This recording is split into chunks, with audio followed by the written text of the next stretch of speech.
People usually think they lose their savings because they picked the wrong stock, but the math shows a different reality.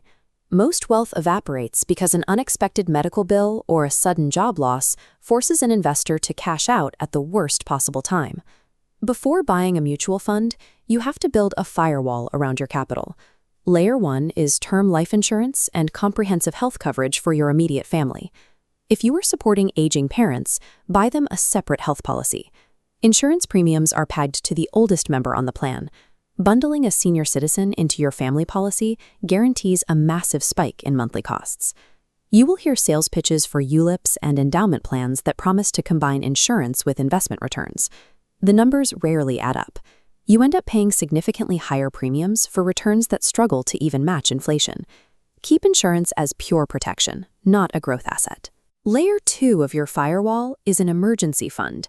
Calculate your absolute mandatory living expenses, rent, groceries, utilities, and stockpile 6 to 12 months of that exact number in hyper-liquid formats, like a mix of bank accounts and basic fixed deposits. Skip this shield, and you are gambling unprotected capital against life events you cannot predict. This two-part foundation is mandatory for any serious investor. Once the shield is in place, the money left over becomes your active wealth engine. This is the capital you deploy to grow, but deploying it forces you into the foundational law of finance. If you want higher potential returns, you have to pay by taking on higher risk. The market does not hand out free growth. To navigate this, you have to understand what risk actually means in the stock market. It refers to price volatility, those rapid, aggressive swings in the daily value of your portfolio. Contrast that daily volatility with a fixed deposit. With an FD, you know exactly what your balance will be tomorrow and next year. The principal is safe, and the interest is practically guaranteed. The math behind that absolute safety has a strict consequence. Because the bank takes all the risk, they place a permanent, low ceiling on your returns. Over a few months, that safety feels great. Over a few decades, money sitting purely in safe harbors completely misses out on the exponential growth curves driven by compounding. You can accept the comfort of slow, capped growth or stomach the daily volatility required to outpace inflation and build real wealth. Let's look at the math behind those safe harbors. Traditional, low-risk assets like fixed deposits, public provident funds, and physical gold. We can measure their compounding speed using a standard formula called the Rule of 72. This diagram shows how it works.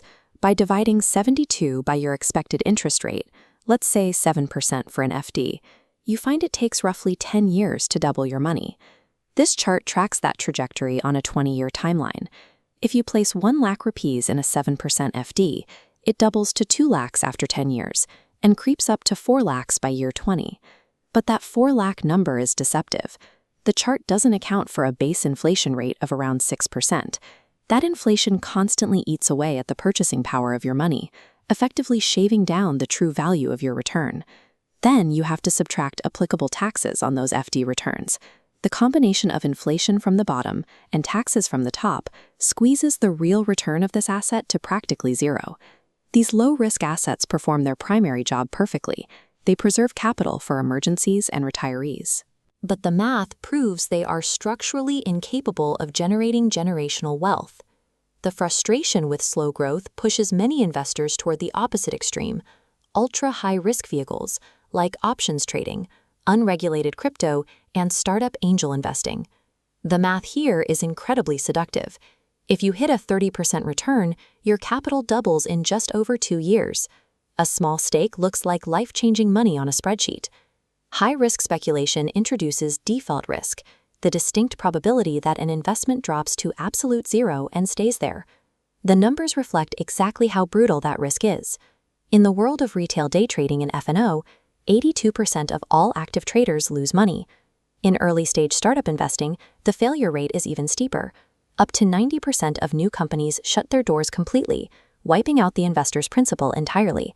Winning in these arenas is not passive investing.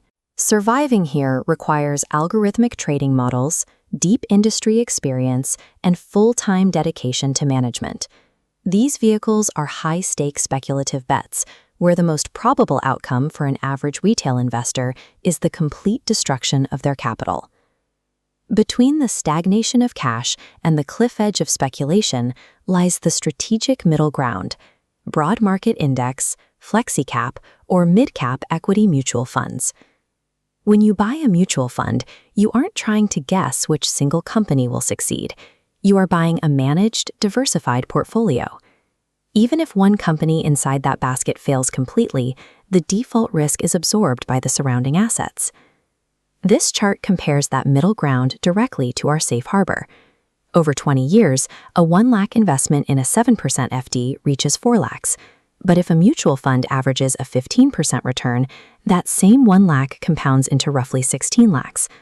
But you have to pay for that 4x mathematical advantage. The price is psychological endurance. You will have to watch your portfolio drop by 10, 20, or even 30% during a market correction, and you have to do it without panicking and hitting the sell button. A consistent, boring 15% return, compounded over 2 decades, easily outruns inflation and secures your financial independence. This chart gives you an actionable blueprint for where to place your money. We can map the entire investment landscape by plotting the potential return of an asset against the likelihood of losing your initial capital. In the bottom left corner, we have fixed deposits and PPFs. Low returns, low risk. This zone is strictly for your emergency fund and money that retirees need to survive the year. In the extreme top right, you find crypto and startups. Massive potential returns, paired with the total wipeout risk. If you participate here, it should be with money you are fully prepared to lose, capped at a strict 5% of your total portfolio. But right here in the middle is the ultimate wealth builder zone. Equity mutual funds give you high enough returns to compound aggressively without risking total default. This is where the vast majority of your long-term capital belongs. The inescapable reality of investing is that the market does not grant favors. The cost of long-term financial freedom is always paid up front in the currency of volatility, discipline, and patience. Generational wealth grows through the predictable compounding of 15 to 20% returns over several decades. Focus on the long-term averages, manage your risks, and let the clock do the work.